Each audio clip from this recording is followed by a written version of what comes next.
Je m'en veux un peu de n'avoir pas relogé ces enfants dans la nouvelle école plus tôt.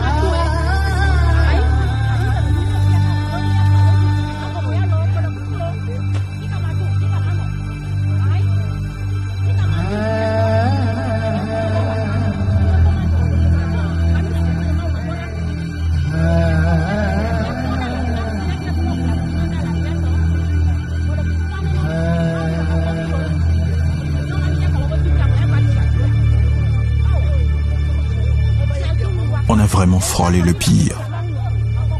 Je me refuse d'imaginer que ces enfants d'Aviché Domé auraient pu périr sous cette case en banco qui leur tenait lieu de salle de classe.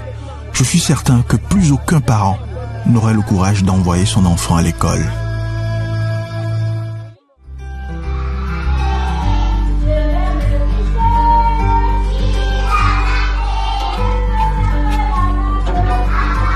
Quatre jours après l'inauguration du jardin d'enfants, je retourne dans le centre pour partager quelques instants de bonheur avec les tout-petits.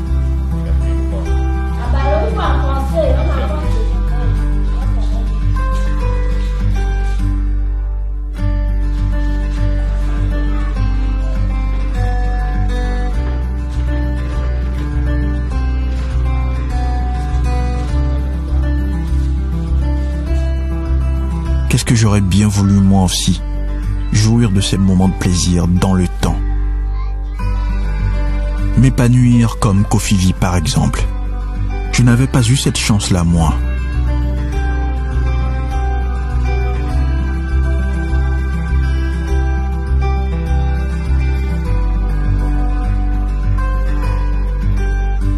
C'était moi, quand j'avais 10 ans. On m'appelait souvent le gros. Certains disaient que j'étais trop mignon pour rester au village. Mais au fond, ma situation était pareille à celle de tous les enfants de mon village. Notre quotidien, tous les jours. Parcourir 14 kilomètres en aller-retour entre Aviché Domé et Ativé pour aller à l'école. Très fatigué et épuisé par la distance, j'avais du mal à suivre les cours.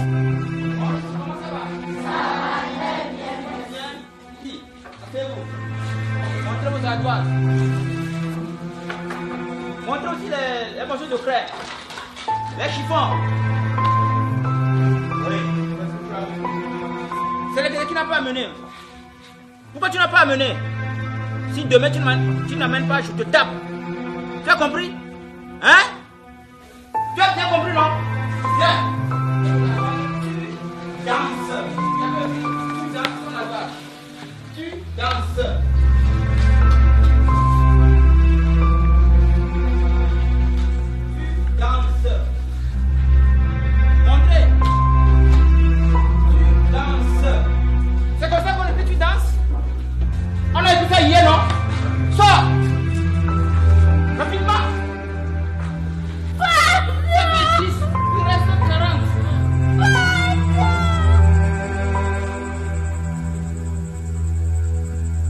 À la maison, la situation n'était pas plus rose.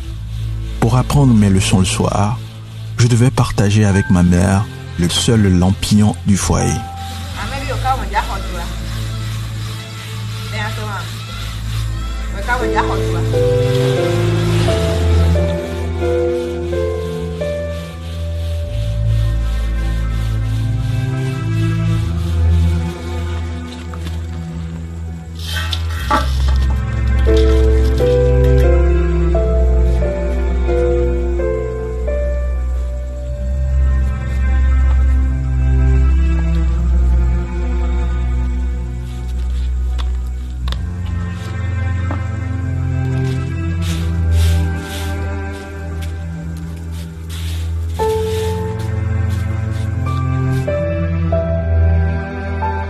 J'avais perdu tout espoir de poursuivre mes études. Pas d'argent de poche pour manger pendant la récréation, ni à midi. Pas de chance d'avoir même de l'eau potable dans notre établissement. Il m'est bien difficile de revenir à l'école suivre les cours. Beaucoup de mes camarades n'ont pas pu résister. D'ailleurs, moi aussi, j'ai failli abandonner les classes. Tant bien que mal, je suis quand même parvenu à décrocher mon CEPD cette année-là. Et j'ai rejoint mon oncle dans la ville de Vaughan. Le collège était tout proche.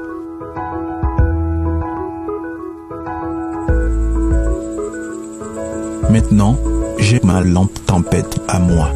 C'était à moi tout seul. Mes résultats à l'école se sont rapidement améliorés. La réussite plus tard a été au bout de l'effort.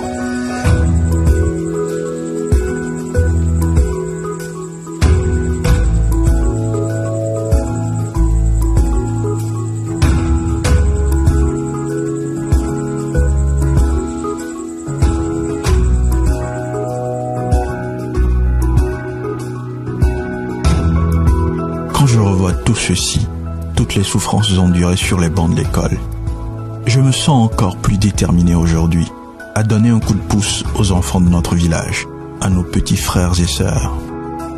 Après le jardin d'enfants, il nous faut maintenant relever le défi de l'eau potable pour la santé des apprenants au village. L'idée d'une cantine scolaire me semble aussi absolument nécessaire pour que les élèves n'en viennent plus à déserter les classes à cause de la faim. Tout comme l'électricité, qui reste une autre priorité. L'éclairage à la maison est pour moi un facteur encourageant pour les études. Nos enfants ne doivent pas revivre la même misère que nous. Non, ils ne méritent pas ça. C'est pourquoi, avec les moyens modestes que m'offre aujourd'hui ma société de lunetterie médicale, je crois qu'il est de mon devoir de m'employer à garantir aux enfants de mon village de meilleurs lendemains. Pour eux, aucun engagement ne sera jamais trop risqué. Même les revenus obtenus de mes activités parallèles, comme l'élevage. Je pense tout simplement qu'on le leur doit. C'est ainsi qu'ils pourront à leur tour offrir les mêmes chances à ceux qui viendront après eux. C'est ainsi que nous contribuerons, chacun à sa façon, à bâtir l'avenir de notre pays, le Togo.